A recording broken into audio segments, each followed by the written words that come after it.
Two conservative activists pled guilty to a multi-state 2020 election robocall scheme. Today in Cuyahoga County, Common Pleas Court is in Cleveland. Jacob Warhol of L.A. and Jack Burkman of Virginia both pled guilty to one count of telecommunications fraud. They made 67,000 illegal robocalls in midwestern states with election misinformation. The fraudulent calls told recipients their personal information will be sent to law enforcement, debt collectors, and be forced to get vaccinations if they voted by mail. The campaign led the Federal Communications Commission to seek a record-breaking $5 million fine against Warhol and Burkman. New York and Michigan are currently pursuing separate charges against the two for robocalls made to those states. They face up to a year in prison. And so isn't it interesting, Randy, that we hear all these conservatives talk about voter fraud and there's no voter suppression when here you have two prominent conservative activists who are fully engaged in spreading misinformation. And I keep saying that one of the things that we are most susceptible to, that kind of misinformation being targeted by Republicans and their operatives. They are pulling out all stops to stop us from voting. Like we said earlier, I mean, they will not.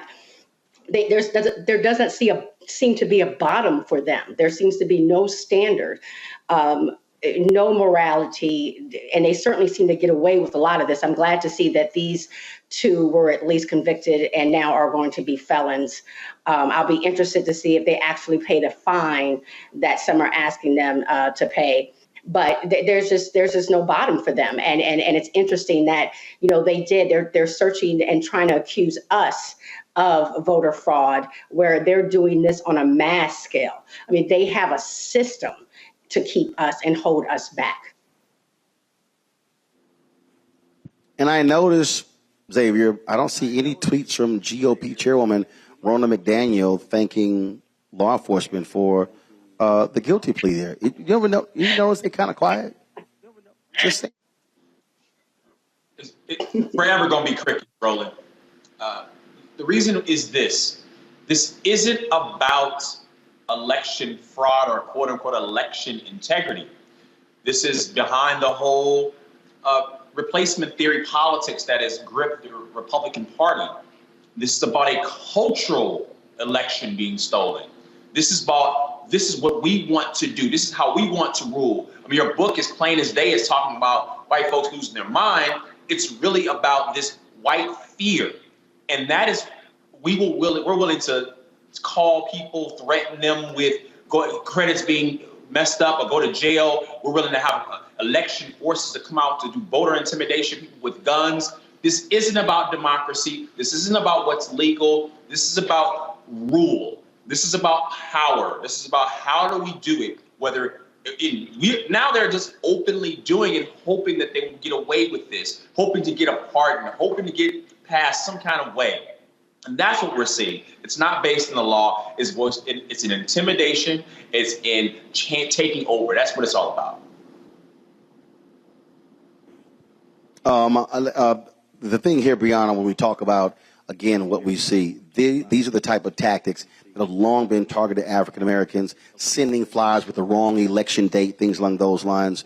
But now what we're seeing is far more sophisticated efforts where they're using algorithms, how they gerrymander districts, and again, how we are being targeted in terms of being able to suppress our numbers. And I see a lot of gloating as well from Republicans in Georgia by saying, oh, what happened to the voter suppression? Look at the record turnout. Well, first of all, black folks been jumping over hurdles for a very long time. But just because we still turn out doesn't mean the hurdles should always be put there. Correct. There's far too many hurdles, and they keep on pushing the bars. For example, in Georgia, you're not allowed to have water in the lines. The fact that, there's long lines in the first place. So then we try to encourage our people to vote by mail. And then they make different rules about mails. And they keep on making it harder and harder. And I think it's a valid point that we need to try to push on making it easy and making sure we vote. That's the most important thing. We keep on talking about it, but emphasizing even the young people need to vote, even if they don't like the candidates. And we have homecoming just had homecoming and a lot of HBCUs past weekend.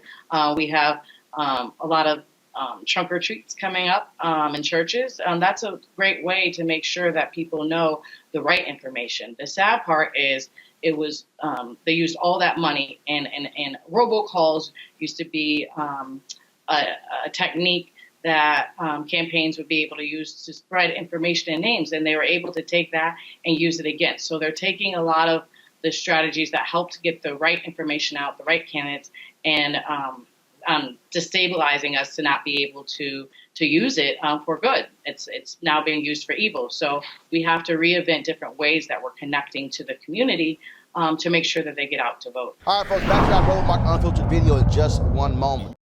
This is our time, our moment to move forward, beyond the gun violence, the hospital closures, the unaffordable housing. Brian Kemp's Georgia for the wealthiest few. Stacey Abrams is looking out for every Georgian. She'll invest our $6 billion surplus in the fundamentals, education, healthcare, housing, and a good living, putting more money in your pocket to build one Georgia where everyone has the freedom to thrive. Folks, Black Star Network is here. Oh, no punches! I'm real revolutionary right now. Support this man, Black Media. He makes sure that our stories are told. Thank you for being the voice of Black America, Roland. Stay black. I love y'all. All momentum we have now, we have to keep this going. The video looks phenomenal. See, there's a difference between Black Star Network and Black-owned media and something like CNN. You can't be Black-owned media and be scared. It's time to be smart. Bring your eyeballs home. You dig?